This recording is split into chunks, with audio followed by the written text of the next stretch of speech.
மனசை வந்து கவர்ந்த ஒரு அமேசிங்கான talented artist. we'd like to welcome Vasanthra Kashyap onto the stage, please.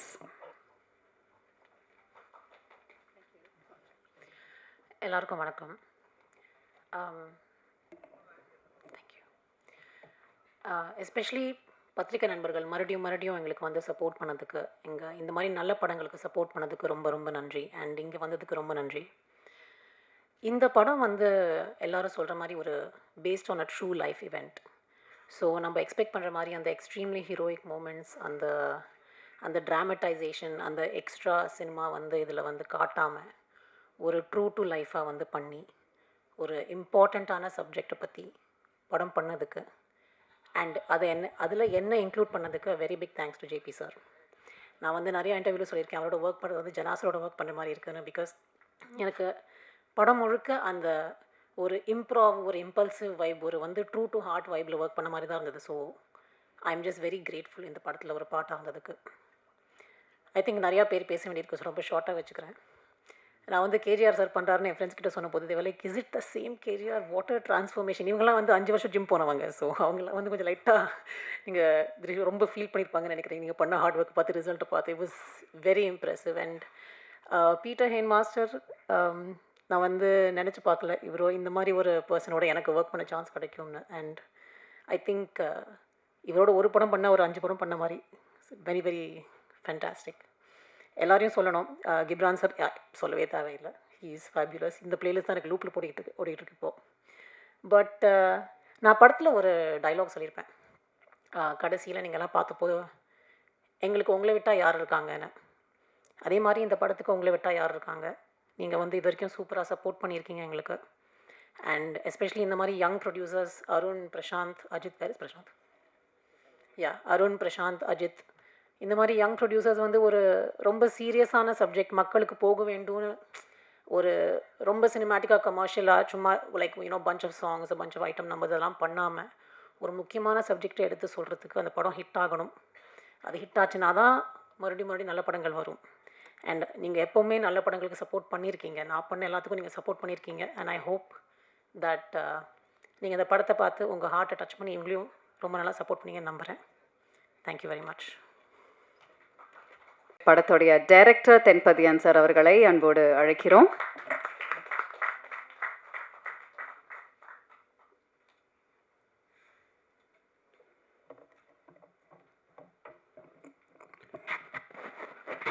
என் தாய்க்கும் தாய் தமிழுக்கும் நன்றி.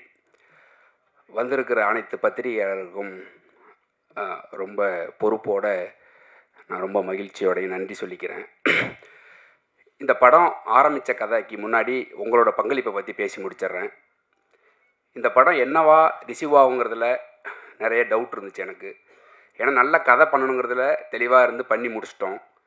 ஆனால் இது மக்கள்கிட்ட கொண்டு போய் சேர்க்குறதுல என்னவா நடக்கும்னு கொஞ்சம் குழப்பம் இருந்துச்சு எனக்கு பர்சனலாக. எனக்கு மற்றவங்களுக்கு இல்லை, எனக்கு இருந்துச்சு. அதை நான் எதிர்பார்த்ததை விட ரொம்ப சூப்பராகவே சேர்த்துருக்குறீங்க. ஒரு சின்ன இடத்துல கூட எங்களோட உழைப்பை குறைச்சி மதிப்பிடாமல் ரொம்ப அபரீதமாக கொண்டாடி கொண்டு போய் சேர்த்துருக்குறீங்க. எங்களுக்கு அதில் வந்து எந்த விதமான குறையுமே நீங்கள் வைக்கலை. வழக்கமாக நல்ல படங்களை அரவணைச்சு கொண்டு போவீங்க, அது இந்த படத்துக்கும் பண்ணியிருக்கிறீங்க. எங்களோட படத்தினுடைய இந்த ப்ரெஸ் மீட்டை இன்றைக்கி ஏன் பண்ணணும்னு ஆசைப்பட்டோம்னா, இந்த படத்தை இன்னும் கொஞ்சம் கொண்டு சேர்ப்பீங்கன்னு நாங்கள் நம்புகிறோம். ஏன்னா அடுத்த வாரத்தை டார்கெட் பண்ணி தான் நாங்கள் இன்னும் நிற்கிறோம். 2வது வாரம் இந்த படம் நிற்கிறதுங்கிறதே வந்து உங்களோட சப்போர்ட்னால தான். நீங்கள் இந்த படத்தை இன்னும் கொஞ்சம் கொண்டு போய் சேர்க்குறதுக்கு உதவுவீங்கன்னு நாங்கள் ரொம்ப பெருசாக நம்புகிறேன். அதே மாதிரி இந்த கதை உருவாகிறதுக்கு காரணம் வந்து ஒரு கோபம்னு சொல்லலாம், இல்லை ஒரு ஆதங்கம்னு சொல்லலாம். இவ்வளவு பெரிய இந்திய நாட்டில் விளையாட்டு மட்டும் ஏன் தனித்து விடப்பட்டிருக்கு, அது ஏன் யாராலும் கண்டுக்கப்படாமே இருக்குங்கிற கோபம் தான் இது. இது ஆக்சுவலாக உங்களுக்குமே இருக்கும் தான். நீங்கள் வந்து சில இடங்களில் கட்டுப்படுத்தப்படுவீங்க. அது இல்லைன்னா நீங்களும் இதை பேசியிருப்பீங்க தான். அப்படி உருவானது தான் இந்த கதை. இந்த கதை உருவானதுக்கு இந்த கதை நான் ஃபஸ்ட்டு பிச் பண்ணது கேஜிஆர் ஸ்டுடியோஸ் தான் பிச் பண்ணியிருந்தேன். அப்போ ஒரு பெரிய ஹீரோவுக்கு பண்ணியிருந்தேன்.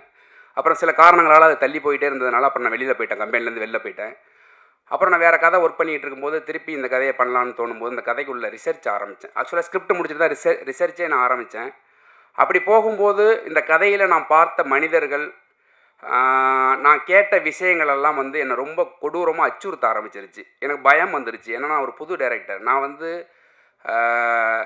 ஒரு படம் பண்ணி லைஃப் செட்டில் ஆகணும், அதன் வழியாக ஒரு ஆர்ட் வழியாக ஒரு டிஸ்கஷனை நடத்தணும், இப்படியான ஒரு நார்மலான ஆசை உள்ள மனுஷன் தான் நான். ஸோ இந்த படத்தை தொட்டோம்னா என்ன ஆகுங்கிற பயம் வந்துருச்சு. அப்போ இந்த படத்தை கைவிடலான்னு யோசிக்கும்போது விட்டுட்டு வேற ஒரு கதை எழுதிக்கிட்டு இருந்தேன். அப்புறம் திரும்ப யோசிக்கும் போது தான் தெரிஞ்சிச்சு இந்த கதையை நம்ம பண்ணலாம் யாருமே பண்ணக்கூடாதுன்னு. குற்ற உணர்ச்சி ரொம்ப டிஸ்டர்ப் பண்ண ஆரம்பிச்சிருச்சு. அப்புறம் திரும்ப எடுத்து ஆரம்பித்தேன். அதற்கப்புறம் இந்த கதைக்குள்ளே நிறைய ஹீரோக்கள் வந்தாங்க. காலமும் சூழலும் அது நிகழவே இல்லை. அதுக்கப்புறம் தான் என்னோடய ஹீரோ கேஜிஆர் இது உள்ளே வந்தார். அவர் ஹீரோவாக உள்ளே வந்ததுக்கப்புறம் இந்த கதையை வந்து இன்னும் எப்படியெல்லாம் மாற்றலாம், அவர் வந்து எங்கேயுமே வந்து எனக்கு இது வேணும் அது வேணும்னு அவர் இது வரைக்கும் என்கிட்ட கேட்டதே இல்லை. இந்த கதைக்கு முழு சுதந்திரம் எனக்கு இருந்துச்சு. தயாரிப்பாளர்கள் 3 பேரும் சரி, ஹீரோவாகவும் சரி. ஏன்னா நான் ஹீரோவாக எதுக்கு இதை சொல்கிறேன் அப்படின்னா, புதுசாக வர ஹீரோவுக்கு சில பயம் இருக்கும், இப்படிலாம் இருக்கலாம் இப்படிலாம் இருக்கலாம்னு. அவர் ஒரு 12-13 படம் பண்ணியிருக்கிறாரு. அப்படி இருக்கிறப்ப அவர்கிட்டேருந்து எனக்கு எந்த விதமான இடையூறும் இல்லை கதைக்கு. நான் கதையை ரொம்ப ஃப்ரீடமாக தான் பண்ணேன். அதே போல் இந்த கதையை வந்து இதுக்கப்புறம் இப்போ டேக்கப் பண்ணணும்னு சொல்லும்போது திருப்பி ஒரு 3-4 ஹீரோ போனோம். அதுக்கப்புறம் வந்து இவர் உள்ளே வந்ததுக்கப்புறம் நான் ஃபஸ்ட்டு போய் கதை சொன்னது பீட்ருகைன் மாஸ்டர்கிட்ட. அவர் வந்து ஒரு காப்பி குடிச்சிக்கிறேன்னு சொல்லிட்டு கதையை ஆரம்பித்தவர் காப்பி குடிக்கவே இல்லை. கதை கேட்டு முடிச்சுட்டு நல்லா இருக்குன்னாரு. அப்போ வந்து மார்க் ஆண்டனி படம் ரிலீஸ் ஆகிருந்துச்சு. நல்லா இருக்குது, கதை நல்லா இருக்குது. அவர் ஒரு படம் டைரக்ட் பண்ணியிருக்காரு வியட்நாமில். அது மாதிரி எனக்கு ரொம்ப நெருக்கமாக இருக்குது அப்படின்னு சொல்லிட்டு ஹீரோ யாருன்னு கேட்டார். ஹீரோ சொன்னேன். வாய்ப்புக்காண்டி வேலை போயிட்டேன்னு சொல்லிட்டு எனக்கு ஆரி துப்புனார். அப்போ தான் நான் வந்து மாஸ்டர்கிட்ட சொன்னேன், இல்லை மாஸ்டர் நான் ஒன்று பண்ணி காட்டுறேன் மாஸ்டர், இல்லை நான் இண்டஸ்ட்ரியை விட்டு போயிடுறேன்னு சொல்லிட்டு வந்தேன். இல்லை அவ்வளோ பெரிய வார்த்தையெல்லாம் நீங்கள் சொல்லாதீங்க அப்படின்னாரு. அதுக்கப்புறம் பூஜையில் தான் மாஸ்டரை கூப்பிட்டு கேட்டேன், மாஸ்டர் இப்போ ஓகேவான்னு கேட்டு. மாஸ்டர் அப்போ தான் உள்ளே வந்தார். ஆனால் மாஸ்டர் அதுக்கு முன்னாடி கதை கேட்டுட்டு இதில் எனக்கு என்ன வேலை அப்படின்னு கேட்டார். எந்த சண்டையுமே இல்லையே அப்படின்னாரு. இல்லை மாஸ்டர் எனக்கு ஸ்போர்ட்ஸ் பண்ணி கொடுக்கணும்னு நான் ஆசைப்பட்றேன் அப்படின்னு சொல்லி அப்படி தான் மாஸ்டர் உள்ளே வந்தார். மாஸ்டர் உள்ளே வந்ததுக்கப்புறம் இந்த கதையுடைய ஸ்போர்ட்ஸ் எல்லாமே பெருசாக மாறுனுச்சு, எல்லாம் நடந்துச்சு. ஆனால் இந்த கதை ஆரம்பித்து இந்த கதையை தயாரிப்பு நிறுவனங்கள்லாம் தயாரிப்பு நிறுவனம் ஸ்வஸ்திக்கு ஆரம்பித்து போயிட்டு இருக்கும்போது நான் வந்து ஃபஸ்ட்டு கோர்ட்டு போகணுன்னு நான் சொன்னேன். கோர்ட்டு போகும்போது கோர்ட்டுக்கு வந்து குறைந்தபட்சம் 1 கோடி ரூபா செட்டு. நான் ஒரிஜினல் கோர்ட்டு மெட்ராஸ் யூனிவர்சிட்டி தான் பிளான் பண்ணியிருந்தோம். கடைசியில் ஜிஓ பாஸ் பண்ணி அது இல்லைன்னு சொல்லிட்டாங்க. கோயம்புத்தூரில் கருப்பு படம் பண்ண செட்டு தான் போயிருந்தோம். அந்த பட்ஜெட் எங்களுக்கு தாங்கலை. அது ஒரு நாளைக்கு 3 லட்ச ரூபா. அப்புறம் சரி வேறு வழி இல்லைன்னு சொல்லிட்டு செட்டு போகலாமா படத்தை கைவிடலாமாங்கிற நிலைமையெல்லாம் இருந்துச்சு. ஏன்னா இதுக்குள்ளே வந்த இன்வெஸ்டர்ஸ் திடீர்னு பேக் வாங்கி போயிட்டாங்க. அதுக்கப்புறம் பிரசாந்த், அருண், அஜித் இவங்க தான் வந்து முழுசாக இந்த கதைக்குள்ளே நின்று பண்ணிடலாம் அப்படின்னு சொல்லிட்டு வந்தபோது நான் முதல்ல கேட்டது கோர்ட். அது எனக்கு கேட்டது 75 லட்ச ரூபா. ஒரு புது டைரக்டரை நம்பி முதல்ல 75 லட்ச ரூபா செட்டு போட்டு கோர்ட் போர்ஷன் போகலாமாங்கிறது வந்து எனக்கு எதுவும் என் காதுக்கு வரல. நான் கோர்ட்டு தான் வேணும்னு சொல்லி கோர்ட் ஷூட்டெல்லாம் முடிச்சுட்டு ஏரியாவில் ஷூட் பண்ணிகிட்டு இருக்கும்போது எனக்கு வந்து ஹீரோ ஃபோன் பண்ணார். நீங்கள் கோர்ட்டு கேட்டப்போ வந்து நான் உள்பட நிறைய பேருக்கு உங்கள் மேலே கோபம் இருந்துச்சு.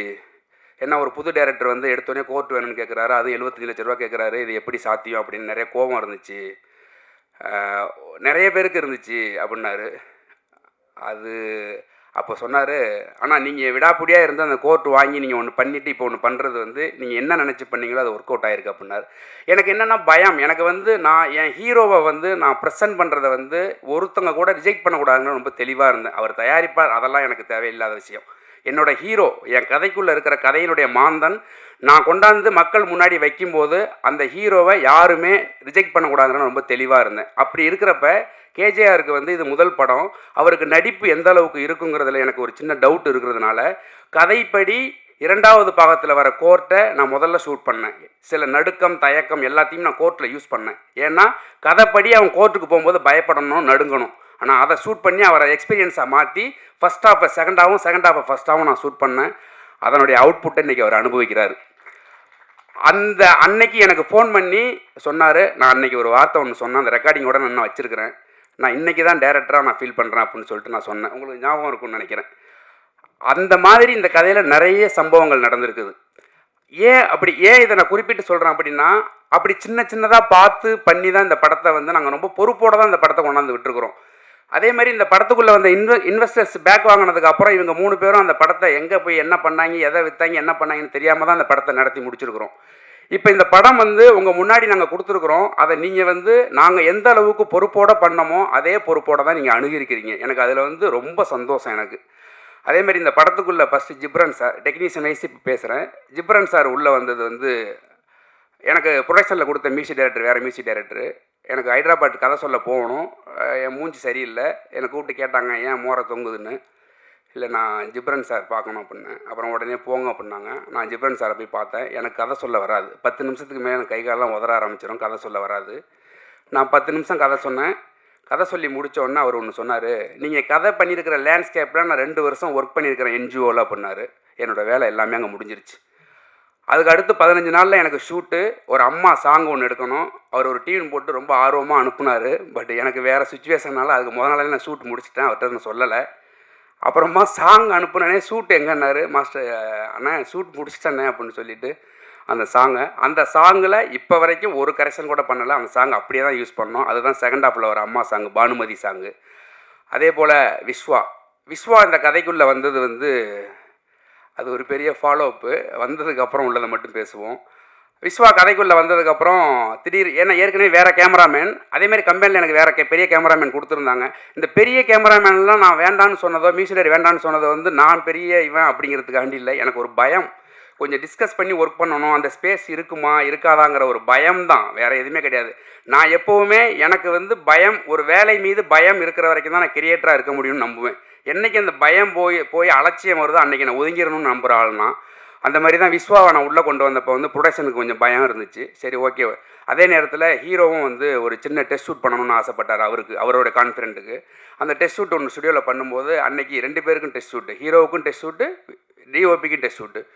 அவர் ஷூட் பண்ணி இவரை பார்த்துட்டு, இவர் ஷூட் பண்ணுறது அவர் பார்த்துட்டு அன்றைக்கி தான் டிசைட் பண்ணலான்னு சொல்லிட்டு போனோம். அன்றைக்கி போய் பார்த்துட்டு ஷூட்டெல்லாம் முடிச்சுட்டு நான் ப்ரொடக்ஷன்லேயும் ஹீரோட்டி சொன்னேன், இவர் தான் டிஓபி, முடிவு பண்ணுறதுனா முடிவு பண்ணிக்க அப்படின்னு சொல்லிட்டு வந்துட்டேன். அது விஸ்வா அப்புறம் கேட்டான், என்னங்க அப்படி சொல்லிட்டு வந்துட்டீங்கன்னு. ஆமாம் அவ்வளோதான், முடிவு எடுத்தால் அவங்க எடுக்கட்டும், இல்லைனா வேறு மாற்றினா போகலாம் அப்படின்னு சொல்லிட்டு அவங்களுக்கு ரொம்ப பிடிச்சிருந்துச்சு ஒர்க்கு. விஸ்வா வந்தான். அதுக்குள்ளே விஸ்வா நிறைய 2 பேருக்கும் நிறைய சண்டைகள் நடந்திருக்குது. அதெல்லாம் சேர்ந்து தான் இந்த அவுட்புட் வந்திருக்குதான் நான் நம்புகிறேன். அதே போல் இந்த படத்துக்கு தினேஷ் இதே கம்பெனியில் இன்னொரு படம் போய்கிட்டு இருக்குது. இவர் தான் ஹீரோவை பண்ணுற படம். அந்த படத்தில் இருந்த எடிட்ரு.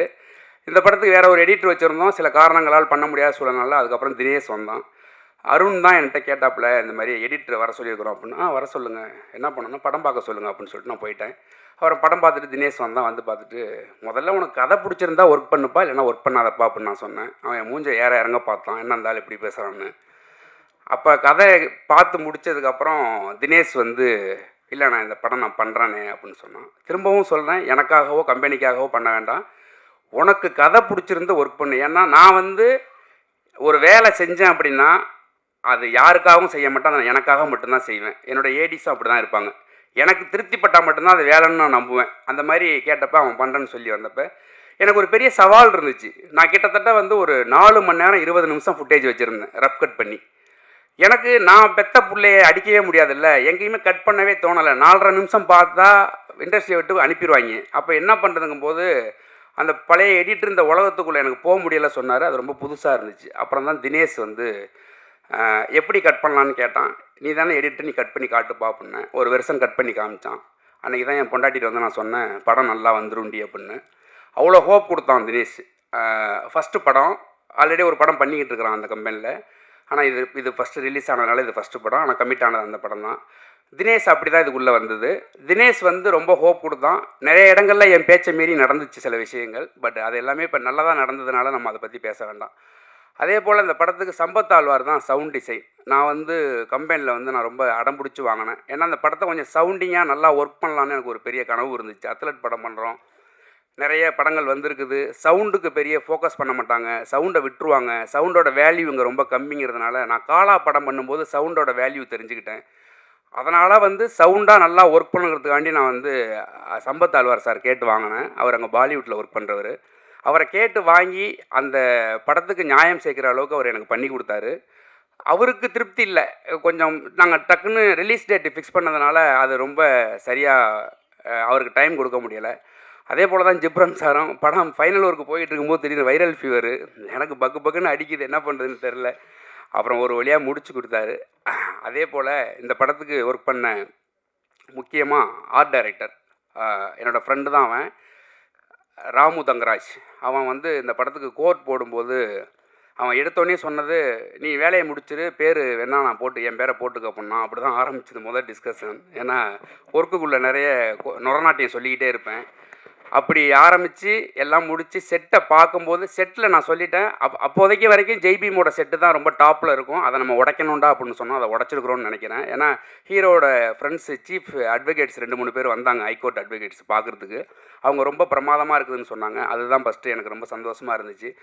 ஒரு புது டைரக்டருக்கு, ஒரு புது ப்ரொடியூசரு, ஒரு புது ஹீரோ, ஒரு புது எடிட்ரு, ஒரு புது டிஓபி, ஜிப்ரன் சாரும் பீட்டர் மாஸ்டரும் இல்லாமல் மீதி எல்லாமே புதுசு. அவங்கள நம்பி முதல்ல இவ்வளோ பெரிய கோர்ட் செட்டு, ஆர்ட் டைரக்டர் நல்ல படங்கள் ஒரு 10 படங்கள் பண்ணியிருக்கிறோம். நாங்கள் எல்லாம் புதுசு. அப்படி இருக்கிறப்ப இவ்வளோ பெரிய செட்டு போட்டு அந்த உலகத்தை கிரியேட் பண்ணுறதுக்கு நாங்கள் ரொம்ப கஷ்டப்பட்டோம். ஆனால் கஷ்டப்பட்டோன்னு உங்கள்கிட்ட நான் ஒப்பாரியாக சொல்லலை, விரும்பி தான் அந்த வேலையை எடுத்தோம். சொல்கிறோம், அதை அந்த கஷ்டத்தை நீங்கள் எந்த விதமான கொச்சைப்படுத்தாமல் ரொம்ப நெகிழ்வோடு கொண்டுட்டு போய் சேர்த்துருக்கிறீங்க. எங்களுடைய ஒரே ஒரு கோரிக்கையாகவே நான் கேட்குறேன், இந்த படத்தினுடைய வெற்றியை இன்னும் கொஞ்சம் பெரிதாக்குவதற்கு உங்களுடைய உதவியை நான் கேட்குறேன். இந்த படத்தில் பங்காற்றின அனைத்து தொழில்நுட்ப கலைஞர்களுக்கும் நான் நன்றி சொல்லிக்கிறேன். அதே போல் இந்த படத்துலேருந்து வெளியில் இருந்து நிறைய பேர் எனக்கு ஒர்க் பண்ணியிருக்கிறாங்க. முக்கியமாக மாட்டாங்குப்பத்தோட மக்கள் ரொம்ப சப்போர்ட் பண்ணாங்க. குப்பத்துலலாம் போய் ஷூட் பண்ணால் கேமரா போடுவாங்க, கல் எடுத்து அடிப்பாங்கனாலாம் நிறைய சொல்லப்பட்டுச்சு. அதெல்லாம் எதுவுமே இல்லாமல் எங்களையும் என்னையும் அந்த ஏரியாவோட புல்ல மாதிரி பார்த்துக்கிட்டாங்க. அதே போல் இந்த படத்துக்காக நிறைய பேர் அட்வொகேட்ஸ் ஒர்க் பண்ணி கொடுத்துருக்குறாங்க. அவங்க எல்லாருக்கும் என்னோடய நன்றி. முக்கியமாக இந்த படத்தில் எனக்கு நிறைய கொஞ்சம் கோவப்படுவேன். அப்படி எல்லாத்தையும் பொறுத்துக்கிட்டு இந்த படத்துக்கு நிறைய ஒர்க் பண்ணி கொடுத்தது என்னோடய டீம் தான். என்னோடய அசிஸ்டன்ட் டைரக்டர் டீம் என்னை சகிச்சுக்கிட்டு என் கூட ஒர்க் பண்ணதுக்கு பெரிய நன்றி. இந்த படத்தினுடைய அவுட்புட்டில் அவங்களுடைய பங்களிப்பு ரொம்ப பெருசு. அதே போல் இந்த படத்துக்காக எந்தவித எதிர்பார்ப்பும் இல்லாமல் என்னவாகும்னு எதுவுமே தெரியாமல் இந்த படத்தை எனக்காக வேண்டி பண்ணி கொடுத்த ப்ரொடியூசர்ஸ் 3 பேருக்கும் ரொம்ப நன்றி கடன் பட்டிருக்கிறேன். அங்கீகாரம் என்னவா ஓடுது அப்படின்னு நீங்கள் கேட்டிங்க அப்படின்னா, அங்கீகாரத்தோட ஓட்டம் என்னைக்கு நிற்கும் அப்படின்னு நீங்கள் கேட்டிங்கன்னா, இந்தியா என்னைக்கு ஒலிம்பிக்கில் தங்கங்களை குவிக்குதோ அன்னைக்கு தான் அங்கீகாரத்தோட ஓட்டம் நிற்கும் அப்படின்னு நான் ரொம்ப நம்புகிறேன். இந்தியாவினுடைய விளையாட்டினுடைய போக்கை மாற்றும் திசை வழியாக தான் நான் அங்கீகாரம் படத்தை எடுத்து வச்சுருக்கிறேன். இந்த படத்தினுடைய வெற்றியும் ரொம்ப முக்கியம்தான். அதே சமயத்தில் இந்த படம் வணிக ரீதியாக எங்களுக்கு நிறைய செய்ய வேண்டி இருக்குது. ஏன்னா இந்த ப்ரொடியூசர்ஸ் அதுக்கப்புறம் என்ன மாதிரி படங்கள் பண்ணணுங்கிறத இந்த வெற்றி தான் எங்களுக்கு முடிவு பண்ணித்தரும். இந்தியாவினுடைய ஒட்டுமொத்த விளையாட்டு வீரருடைய மனசாட்சியாக தான் அங்கீகாரத்தை நம்ம முன்னாடி சமர்ப்பிச்சிருக்கிறேன். இந்த படத்தினுடைய ஒவ்வொருத்தரோட உழைப்புக்கு பின்னாடி எதிர்பார்ப்பும் வெறும் ஊதியம் மட்டும் இல்லை, கொஞ்சம் பொறுப்பும் நிறைய இருந்துச்சுன்னு நான் நம்புகிறேன். அந்த பொறுப்பு தான் இந்த படத்தை இவ்வளோ சரியாக கொண்டாந்து அவங்க முன்னாடி நிப்பாட்டிக்க தான் நான் நம்புகிறேன். ஏன் அப்படின்னா, இந்தியாவில் விளையாட்டுத்துறை ஏன் கவனிக்கப்படலைங்கிறதுக்கு எந்த விதமான காரணமும் யாருக்குமே தெரியாது. ஏன் அப்படின்னா, இது ஒரு துறையாகவே யாரும் மதிக்கிறது கிடையாது. அந்த துறையில் நடக்கிற அனைத்து சிக்கல்களையும் பேசணும்னு நான் முடிவு பண்ணி தான் இந்த படத்தை நான் எடுத்திருக்கிறேன். இந்த படத்தினுடைய வெற்றிக்கு இன்னும் உங்களுடைய உதவியை தேடி தான் நான் வந்திருக்கிறேன். அதே போல் இந்த படத்தில் மிக உச்சமாக நான் நன்றி சொல்ல வேண்டிய சில பேருக்கு இப்போ நன்றி சொல்லிடுறேன். இயக்குனர் தாஸ், டோரா படத்தோட டைரக்டர், இப்போ முருகு அப்படின்னு நிஞ்சான்னு ஒரு படம் பண்ணுறார். தாஸ் அண்ணன் தான் எனக்கு இந்த வாய்ப்பை உருவாக்கி கொடுத்தாரு. அவர் இல்லைன்னா அந்த படம் நடந்திருக்குமான்னு தெரியாது. நான் இன்னும் வாய்ப்பு தேடிக்கிட்டு இருக்கிறனாவே இருந்திருக்கலாம். அதுக்கப்புறம் இன்றைக்கி நான் உங்கள் முன்னாடி நின்று இதெல்லாம் பேசுகிறேன் அப்படின்னா அதற்கு முதல் காரணம் டைரக்டர் ரஞ்சித், என்னோடய அண்ணன். அவர் தான் என்னுடைய வாழ்க்கையில் மிகப்பெரிய மீட்பர்னு நான் சொல்லுவேன். ஏன்னா என்னுடைய வாழ்க்கையில் சில சிக்கல்னால என் வாழ்க்கையை முடிச்சுக்கலான்னு இருக்கும்போது என்னை கூப்பிட்டு பக்கத்தில் வச்சுக்கிட்ட ஒருத்தர். அவர் கூட இருந்த 2 வருஷம் என்னுடைய வாழ்க்கையில் மறக்க முடியாத காலகட்டம். அவர் என்கிட்ட எதையுமே திணிச்சு சொன்னது கிடையாது. என்னுடைய சுதந்திரம் தான். அவர் இல்லைன்னா என்னுடைய லைஃபே கிடையாது. அதே போல் இந்த படத்தில் திவ்யா மேடம், ஹீரோவோட ஒய்ஃப், அவங்க நிறைய இன்புட்ஸ் எனக்கு கொடுத்துருந்தாங்க. அந்த இன்புட்ஸ் எல்லாமே ஹீரோவை நான் ஏன்னா அவங்க ட்ராவல் பண்ணது அது எல்லாமே எனக்கு இந்த படத்தில் நான் அவரை வேலை வாங்குறதுக்கு எனக்கு நிறைய யூஸ்ஃபுல்லாக இருந்துச்சு. அது இல்லாமல் இந்த படத்துக்கு வேலை செஞ்ச முக்கியமாக அத்லட் ட்ரெயினர் மகேஷ், அவன் இந்த படத்துக்கு எந்த விதமான எதிர்பார்ப்பும் இல்லாமல் அவனை நம்பி ஒரு 200 பிள்ளைங்க இருக்கிறாங்க திருநெல்வேலி கிரவுண்டில், அதையெல்லாம் விட்டுட்டு எனக்காக நின்னான். இன்றைக்கி அந்த படத்தில் இருக்கிற அத்லட் எல்லாத்தையும் ஓரளவுக்கு வந்திருக்குது அப்படின்னா அது அவனுடைய பங்களிப்பு, பெரிய பங்களிப்பு. அதே போல் Naranammalpuram sports club, Karpaga university Rajesh, Vaduvur sports academy, இப்படி நிறைய பேர் இந்த கதையில் ஒர்க் பண்ணியிருக்கிறாங்க. இவங்க எல்லாருமே ஸ்போர்ட்ஸ் சார்ந்தவங்க தான். இந்த ஸ்போர்ட்ஸ் சார்ந்தவங்க எல்லாரும் சேர்ந்து ஒரு ஸ்போர்ட்ஸ் படத்தை உருவாக்கும் போது தப்பு நடக்காதுங்கிற நம்பிக்கை எனக்கு இருந்தாலும் ப்ரெஸ்ஸு முன்னாடி படம் போட்டு காமிக்கிறப்ப எனக்கு ஒரு பெரிய பதட்டம் இருந்துச்சு. எனக்கு ஒரு 2 பதட்டம் இருந்துச்சு. ஒன்று சென்சார் போர்டு, இன்னொன்று டைரக்டர் ரஞ்சித்து, இன்னொன்று ப்ரெஸ்ஸு. அந்த ப்ரெஸ்ஸு இதே இதே தியேட்டரில் தான் நம்ம படம் பார்த்தோம். நான் வந்து எனக்கு வந்து படக்கு படக்குன்னு அடிச்சுக்கிட்டு இருந்துச்சு. யுவராஜ் அண்ணன் வேறு கொஞ்சம் நேரம் மொபைல் பார்த்தாரு. அப்புறம் படம் பார்க்க ஆரம்பித்தார். நான் யுவராஜ் அண்ணனை மட்டும்தான் பார்த்துக்கிட்டு இருந்தேன். அவர் படம் பார்க்க ஆரம்பித்ததுக்கப்புறம் ஓகே ரைட் அப்படின்னா அதுக்கப்புறம் அந்த படத்தில் வந்து எனக்கு வந்து ப்ரெஸ்ஸு வந்து அவ்வளோ சூப்பராக என்னை ரிசீவ் பண்ணது வந்து எனக்கு ரொம்ப முக்கியமாக நான் ரொம்ப பெருமைப்பட்ட தருணம். எனக்கு வந்து 3 விஷயமே நல்லாவே நடந்துச்சு. சென்சார் போர்டுலேயும் என்னை ரொம்ப அப்ரிஷியேட் பண்ணாங்க.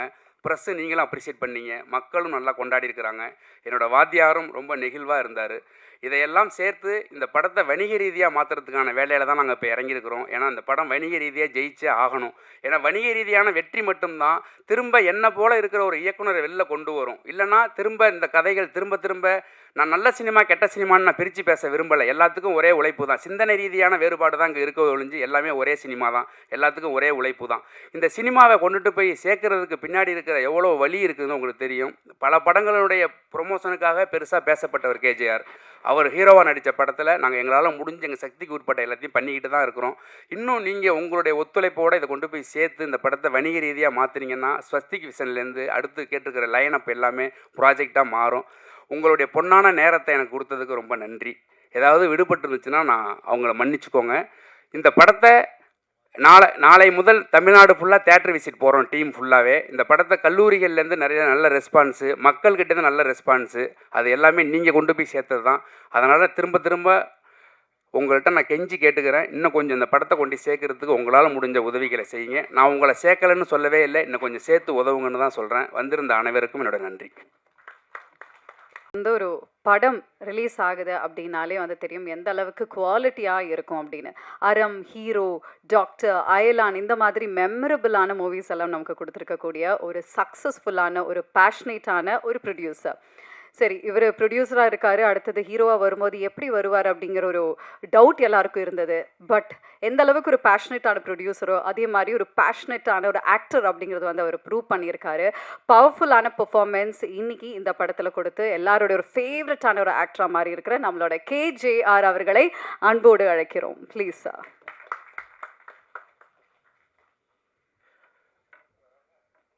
வணக்கம் உங்கள் எல்லாருக்கும். நான் உங்களை வந்து சப்போர்ட் பண்ணுங்கலாம் கேட்க மாட்டேன். ஏன்னா ஆல்ரெடி நீங்கள் பயங்கரமாக சப்போர்ட் பண்ணிட்டீங்க. போன வித்த டிக்கெட்டெல்லாம் உங்களால் வந்த டிக்கெட் தான், வேறு யாரும் எனக்கு சப்போர்ட் பண்ணல. நம்பர் 1. நம்பர் 2, மீடியான்னு நான் சொல்லும்போது ஈவன் சில யூடியூப் சேனல்ஸ்லேருந்து ஆன்லைனில் எழுதுகிறவங்க அவங்க கூட இந்த படத்துக்கு எவ்வளோ சப்போர்ட் பண்ணாங்கன்னா அதுக்கு கமெண்ட்ஸ் வருது, என்ன காசு வாங்கிட்டியா இந்த படத்துலன்ட்டு. அதில் ஏதோ சினிவுட்ஸ் ஏதோ ஒன்று. அதுக்கு அவன் சொல்கிறாங்க, உனக்கு டவுட்டாக இருந்தால் இந்த டிக்கெட்டை நான் திருப்பி கொடுக்குறேன் காசுன்ட்டு. அந்த அளவுக்கு இந்த படத்துக்கு மீடியா இருக்கிற எல்லா விஷன் ஆஃப் மீடியா எல்லாருமே இந்த படத்துக்கு அவ்வளோ பயங்கரமாக சப்போர்ட் பண்ணாங்க. அதுக்கு பயங்கரமான தேங்க்ஸ். மேடம் சொன்னாங்க வெற்றின்ட்டு. எனக்கு பொய் பேச தெரியாது, வெற்றியெல்லாம் கிடையாது, ஆவரேஜ் தான். இது அடுத்த கட்டத்துக்கு கொண்டு போகிறது தான். எனக்கு சொன்னாங்க இன்றைக்கி வந்து தேங்க்ஸ் மீட்டா எதுக்குன்னு கேட்டேன்.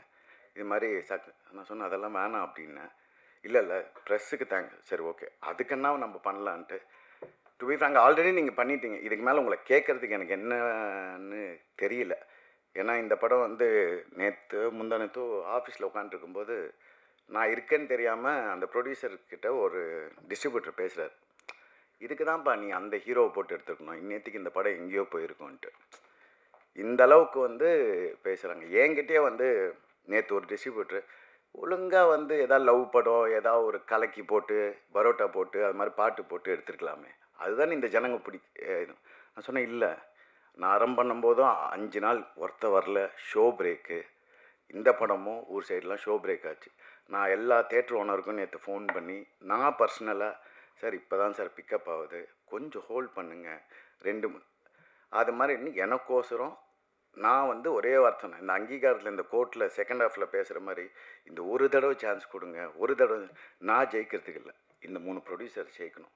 ஏன்னா நான் வந்து ஆல்மோஸ்ட் 7 வருஷமாக நான் வாங்கின அடியெல்லாம் இந்த 3 பேர் எதெல்லாம் விற்றாங்கன்னு எனக்கு மட்டும்தான் தெரியும். இந்த படம் நடக்கிறதுக்கு இந்த படம் இன்னும் உங்களால் முடிஞ்ச அளவுக்கு 5%ஓ 10%ஓ புஷ் பண்ணிங்கன்னா அதனால் ஏதாவது வரும். அஸ் அன் ஆக்டராக இந்த படத்தில் நான் ஜெயிச்சிட்டேன். அதுக்கு வந்து நீங்கள் தான் மெயின் காரணம். 100%ல 1000% ஜெயிச்சேன். எல்லா இன்டர்வியூலையும் கேட்டாங்க, நீங்கள் எவ்வளோ கான்ஃபிடென்ட் அஸ் அன் ஆக்டரான்ட்டு. நான் 10 கொடுத்த மார்க், அவ்வளோ கான்ஃபிடென்ட் ஆனாங்க. அது நீங்கள் பார்த்துருப்பீங்க. அஸ் எ பிஸ்னஸாக நான் சொன்னது அதே தான், ஒன்றுமே இல்லை. ஆக்சுவலாக மண்டே ஈவினிங்லேருந்து தான் ஆடியன்ஸே ஏற ஆரம்பித்தாங்க. அது கூட உங்களோட நியூஸு வர வர வர வர அதுதான். ஸோ இந்த ஒட்டுமொத்த இது வரைக்கும் வந்த கலெக்ஷனுக்கு மொத்தத்துக்கு காரணம் நீங்கள் மட்டும்தான். நேற்று வந்து ஒரு டிஸ்ட்ரிபியூட்டர் என்கிட்ட பேசுகிறாரு, உனக்கு இத்தனை படம் எடுத்திருக்க, உன்னை லான்ச் பண்ணுறாங்க, ஒரு ப்ரமோஷன் பண்ண தெரியாதா, உன் படத்துக்கெல்லாம் வந்து 2 கோடி 3 கோடிலாம் பண்ணுறேன், இந்த படத்துக்கு பண்ண தெரியும் சார். இல்லை சார், சின்ன ப்ரொடியூசர் சார். அப்போ தேட்டரை பிளாக் பண்ணு. மற்ற ப்ரொடியூசருங்கெல்லாம் எப்படி பண்ணுறாங்க? இப்போ உங்க கூட வந்து ரிலீஸ் ஆன படங்கள்லாம் எப்படி காட்டுறோம், கணக்கு காட்டுறோம். சொன்னேன், எப்படி சார், எனக்கு புரியலன்னா. இல்லை சார், அதுக்கெல்லாம் என்கிட்ட காசு இல்லை. அப்படி போலியாக ஒரு படத்தை வந்து நான் வந்து கலெக்ஷன் காட்டுறதுக்கோ நான் ஆள் இல்லை சார். இந்த படம் ஜெயிக்கும், அந்த நம்பிக்கை எனக்கு இருக்குது. இப்போ கம்மிங் பேக் டு டெக்னீஷியன், நான் பயங்கரமாக நடித்தேன் கிடிச்சேன்லாம் எல்லாம் சொல்கிறாங்க. அதுக்கு பின்னால் இருந்தது ஜேபி. அவரோட வார்த்தையாகட்டும், அவரோட வசனமாகட்டும், அவர் என்ன ஃபீல் பண்ணாரோ அதை நான் என்னோடய ஃபேஷியல் எக்ஸ்ப்ரெஷன்ஸில் கொடுத்தேன், அவ்வளோதான். இது முழுக்க எனக்கு கண்டிப்பாக தெரியும், இந்த வருஷத்தோட எல்லா அவார்ட்ஸும் நான் எடுப்பேன்ட்டு அஸ் அன் ஆக்டராக. அதுக்கும் நீங்கள் தான் காரணம். அதுக்கு முதல் கட்ட காரணம் ஜேபி. ரொம்ப கஷ்டப்பட்டிருக்காரு பயங்கரமாக. இப்போ இந்த படம் வந்து என்ன வேணாலும் பண்ணலாம், ஆனால் அங்கீகாரம் ஆக்சுவலாக மூஞ்செல்லாம் பார்த்தீங்கன்னா யாருமே சந்தோஷமாக இல்லை. நீங்கள் ஆக்சுவலாக மாஸ்டர் தவிர இது எல்லாருமே ரொம்ப சோகமாக இருப்பாங்க பார்த்தீங்கன்னா. ஏன்னா அவருக்கு வந்து 100 படம் இருக்குது, அது பிரச்சனை இல்லை. இவங்களுக்கு எல்லாருக்கும் வந்து இந்த படம் ஜெயிச்சாதான் அடுத்த வேலை சோறு. இதுதான் உண்மை. இது எத்தனை பேர் சொல்லுவாங்கன்னு எனக்கு தெரியாது. நான் அதான் சொல்லுவேன், அறம் எடுக்கும்போது இதே தான் ஆச்சு. வெயிட் பண்ணுங்க. நான் கெஞ்சறேன் போயிட்டு. நேற்று வந்து எல்லா தேட்டர் ஓனருக்கும் ஃபோன் பண்ணி, சார் ஹோல்ட் பண்ணுங்க சார் தூக்கி போடுங்க சார், அடுத்த படம் வேலையை பாருங்கள் சார், அவ்வளோதான். இந்த படத்தை வச்சு என்ன பண்ண போகிறீங்க? அதான் நல்ல பேர் வாங்கிட்டீங்கல்ல சார். காசு போட்டிருக்கானுங்க சார், 3 ஷோ சார், 2 ஷோ தரோம். ரொம்ப பேசும்போது என்ன ஆகுனா, அவங்க பேசும்போது நம்மளுக்கு டிமோட்டிவேட் ஆகுது. இவ்வளோ தூரம் இப்போ அங்கீகாரன்றது உடச்சிட்றாங்க. இங்கே இருக்கிற பிக்கஸ்ட் மாஃபியா எல்லாமே சேர்ந்து, நான் பேசக்கூடாது படத்துக்கு பற்றி பேசுகிறோம், நிறைய விஷயங்கள் இருக்குது. அதை மீறி இந்த படம் ஜெயிக்கணும். இந்த படம் வெளிவராமல் இருக்கிறதுக்கே அவ்வளோ பண்ணாங்க பாவம். அந்த 3 ப்ரொடியூசர் கோர்ட்டு கேஸுன்னு தெரிஞ்சு. எதுக்குன்னா, ஒரு நாள் நான் பால்கனில் உட்காந்துருந்தேன். நான் சொல்கிறது வந்து 2018. அப்போ வந்து யாரோ வாங்கின கடனுக்கு வந்து என் சோஃபாவில் ஒருத்தர் உட்காந்து, சரி ஒரே ஒரு கையெழுத்து போடுங்க, எனக்கு பேங்க்கில் லோன் வேணும், உங்களோட கேரண்டி கேட்டாங்கன்னு. அப்படியா, சரி என்னடா இவ்வளோ கேட்குறானேன்ட்டு சும்மா கேரண்டி போட்டேன். எதுக்கு? அவங்க லோன் வாங்கிறதுக்கு. அந்த கையெழுத்தை வச்சு இந்த படத்தை நிறுத்தினாங்க. அப்படிப்பட்டவங்கெல்லாம் இந்த இண்டஸ்ட்ரியில் இருக்காங்க. இதுக்கு நடுவுலையும் நான் ஜெயிக்கணும். இது என்னோட செகண்ட் லைஃப். கண்டிப்பாக நான் ஜெயிப்பேன். நான் படத்தில் ஒரு டைலாக் சொல்லியிருப்பேன், நீங்கள் செஞ்ச மாதிரிலாம் நான் உங்களுக்கு செய்ய மாட்டேன் சார்ன்ட்டு. அதே மாதிரி இந்த 3 ப்ரொடியூசர் வந்து இந்த படத்தில் சம்பாதிக்கலான்னு எனக்கு தெரியல, ஆனால் நான் விட மாட்டேன். என்னை எப்படி மற்றவங்கெல்லாம் கைவிட்டாங்களோ அது மாதிரி நான் இவங்களை விட மாட்டேன். கண்டிப்பாக ஜெயிப்பேன். அடுத்த 10 வருஷத்தில் இந்த தமிழ் சினிமாவில் நான் பெரிய ஆக்டராக ப்ரூவ் பண்ணுவேன். என் நம்பர்ஸும் இதே தேட்டர் ஓனர்ஸ் எல்லாம் பின்னால் வந்து நின்று உங்கள் படத்தை கொடுங்கன்னு கேட்குற லெவலுக்கு நான் முன்னுக்கு வருவேன். இது எழுதி வச்சுக்கோங்க. 2 டெக்னீஷியன்ஸ். இந்த படம் வந்து ஃபஸ்ட்டு ஸ்டார்ட் பண்ணும்போது நான் சொன்னேன், இதில் எனக்கு மாஸ்டர் வேணும் எப்படியாவதுன்ட்டு. அப்போ இவங்க பட்ஜெட் போட்டிருந்தாங்க. இவங்க போட்ட பட்ஜெட் வந்து அவரோட ஒரு நாள் சம்பளம். நான் பார்த்தேன், இதில் வேலைக்கு ஆகாது, போய் காலில் விழுந்துருங்க, என் பேர் சொல்லி காலில் விழுந்து எப்படியாவது கொண்டு வாங்கன்னா, சரி ஒரு 5 நாள் கேட்கலான்ட்டா மொத்தம் போடுறாங்க, 25 நாள் டேட் கேட்குறாங்க. தெய்வமே மனசாட்சி இருக்கா உனக்கு அப்படின்னாரு. தெய்வமே எல்லாம் 3 பேர் ஏன் ரொம்ப நாளாக வீட்டில் இருந்தாங்கன்னா, அவங்க வீட்லேயே உட்காருது. அவரை பிடிச்சி இந்த படத்துக்கோசரம் 2 படத்தை டேட்டை விட்டார். அந்த 2 படம் காசு ப்ளஸ் என்னோட 25 நாள். கூட பிறந்தவங்கெல்லாம் நான் இப்போ யாருமே நம்புறதில்லை எனக்கு நடந்த லைஃப்பில். ஆனால் அந்த ஒரு கேரக்டர் தான் வந்து நான் ஏன் தெய்வம்னு கூப்பிட்றேன்னா அதுக்கு தான். எதுக்கு பண்ணுதுன்னு எனக்கே தெரியாது, ஆனாலும் பண்ணுறாரு. இன்றைக்கி வரைக்கும் அப்படியே பண்ணிக்கிட்டு இருக்காரு என் வாழ்க்கையில். இன்னொன்று ஜிப்ரான். நான் வந்து ஜிப்ரான் மேலே ஜிப்ரான் வந்து ஒரு சாபக்கேடு தமிழ் சினிமாவுக்கு. நான் தப்பாக நினச்சிக்காதீங்க. நீங்கள்லாம் வந்து தமிழ் சினிமாலேயே இருக்கக்கூடாது. ஏன்னா அந்த ஆளுக்கு இது வரைக்கும் அங்கீகாரமே இல்லை. நான் அந்த ஆளுன்னு சொல்கிறேன்னா ரொம்ப அவ்வளோ உழைச்சிருக்காரு. ஆனால் என்ன, அவர் யாராவது போய் கேசட் என்ன ஆடியோண்ணா ஜிப்ராண்ணா என்னங்க, அந்த ஆள் பயங்கரமாக மியூசிக் போடுவான், ஆனால் பாட்டு எங்கேங்க? அதான் நான் சொல்லுவேன், நீங்களும் கலக்கி முட்டை எல்லாத்தையும் போட்டு அடிங்க, அப்போ தான் இந்த ஜனங்களுக்கு பிடிக்கும். நீங்கள் உட்காந்து பயங்கரமாக வாசித்து இதுக்கு அங்கீகாரம் கிடைக்கல. என்னைக்கு உங்களுக்கு அங்கீகாரம் கிடைக்குதோ அன்றைக்கி தான் தமிழ் சினிமா ஜெயிக்கும், எழுதி வச்சுக்கோங்க. 3வது கேமராமேன் விஸ்வா, பயங்கரமாக எங்கிட்ட திட்டுவாங்க, டெய்லி திட்டு வாங்குவான். ஆனால் ஆனால் கொடுத்த வேலையை பயங்கரமாக சூப்பராக பண்ணிட்டான் ஜிப்ரன். அப்புறம் என் தங்கச்சி தங்கமயில், ஆக்சுவலாக என் குழந்தைங்கள நான் தங்கமயில்னு கூப்பிடுவேன். அவளை பார்க்கும்போது எனக்கு அதனால் தங்கமயில்னு பேர் வச்சேன். அதே மாதிரி ஷூட்டிங் ஃபுல்லாக அப்படியே ரியலாக அண்ணன் தங்கச்சி மாதிரி இருந்தோம். ரொம்ப தேங்க்ஸ். தினே இந்த படத்துக்கு வந்து வேறு ஒரு எடிட்டர்ஸ் வந்தாங்க. அவங்க வந்து பயங்கரமாக எடுக்கும்போதெல்லாம் ஃபுல்லாக இருந்துட்டு ஃபுட்டேஜை பார்த்தோன்னே, சார் எனக்கு புரியலையேன்னாங்க. என்னங்க புரியல அப்படின்னு போட்டு ஒரு நாள் தினேஷை கூப்பிட்டு இதை நீ பண்ணுன்னு சொன்னான். அவன் ஒரு மேஜிக் பண்ணிட்டான். கண்டிப்பாக இந்த படத்துக்கு எனக்கு கிடைச்ச பெரிய கிஃப்ட்டு தினேஷ். எந்த அளவுக்கு மேஜிக் பண்ணிட்டான்னா பிரிச்சுட்டான் படத்தை. எனக்கு தெரிஞ்சு அவன் தமிழ் சினிமாவில் இன்னும் 3 வருஷத்தில் பெரிய எடிட்டர் ஆவான். அவன் டேட்டுக்கு எல்லாரும் அலைவீங்க, பார்த்துக்கோங்க. அப்புறம் என் கூட நடித்தவங்க எல்லாருமே, என் கூட நடித்த விஜய் மேடம்னு ஒருத்தர் நடித்தாங்க. அந்த மேடம் பார்க்கும்போதுலாம் என் பிரின்சிபல் ஞாபகம் வரும். பயங்கரமாக அவங்கள பார்த்தாவே வந்து ஒரு மாதிரி கோபம் வரும். அவங்களாகட்டும், என் கூட மன்சூர் அலிகான் சார் ஆகட்டும், என் கூட ஒர்க் பண்ண எல்லா ஆர்டிஸ்ட்டும், கோ ஆர்டிஸ்ட் சிந்துரி ஆகட்டும், மேடம் வசுந்தரா மேடம் ஆகட்டும், ராம்ஜி சார் ஆகட்டும், எல்லாருமே ரொம்ப நல்லா பண்ணாங்க. கேட்கும் போதெல்லாம் நிறைய வாட்டி டேட் மாறிச்சு. 2 வாட்டி எனக்கு வந்து கிழிஞ்சுது இதில். அதனால் ஒரு 3 மாதம் போச்சு. அப்புறம் மாஸ்டர் டேட் கேட்கும்போது இவங்கெல்லாம் இருக்க மாட்டாங்க, திருப்பி உங்கள் டேட் வாங்கணும். அப்புறம் என் கூட நடித்த அம்மா, அப்படியே எங்கள் அம்மாவை நான் பேசும்போதெல்லாம் எங்கள் அம்மா கிட்ட பேசுகிற மாதிரியே இருக்கும். இந்த படத்தில் வந்து நிறைய டைலாக் வந்து ஜேபி வந்து அவர் கதைக்கு எழுதினாரா இல்லை எனக்குன்னு எழுதினாரான்னு தெரில. இதில் நான் பேசும்போது எப்படிங்க இப்படி நடிச்சிங்க, நான் நடிக்கலைங்க. 7 வருஷமாக என் அனுபவித்ததெல்லாம் அப்படியே பேசினேன், அவ்வளோதான். எங்கள் அம்மா சொல்லுவாங்க, உன் தலைமுறையோட எல்லாத்தையும் இந்த தலைமுறையோட மாறினுன்ட்டு. அது எங்கள் அம்மா சொல்லிக்கிட்டே இருப்பாங்க. திருப்பி என்னோடய 2வது லைஃப் ஆரம்பிச்சிருக்கேன். இந்த 2வது லைஃப்பை நீங்கள் சப்போர்ட் பண்ணிட்டீங்க, நீங்கள் சப்போர்ட் பண்ணுவீங்க.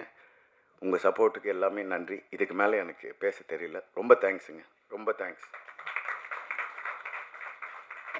Thank you very much sir. உங்கள் ஸ்பீச்சில் அந்தளவுக்கு ஒரு பாசிட்டிவிட்டி, பேஷன் அண்ட் கான்ஃபிடென்ஸ் எல்லாமே வந்து தெரிஞ்சது. டெஃபினட்டாக நீங்கள் சொன்ன மாதிரி next 10 years you're going to be a demanding actor and producer for sure. Thank you once again. So இப்போது ப்ரெஸ் அண்ட் மீடியா உங்களுக்கு ஏதாவது கொஷின்ஸ் இருக்குது, சேட் பண்ணோன்னா you can definitely throw to the team. நம்ம கூட இருக்காங்க. மைக் பாஸ் பண்ணலாம். The whole team is here.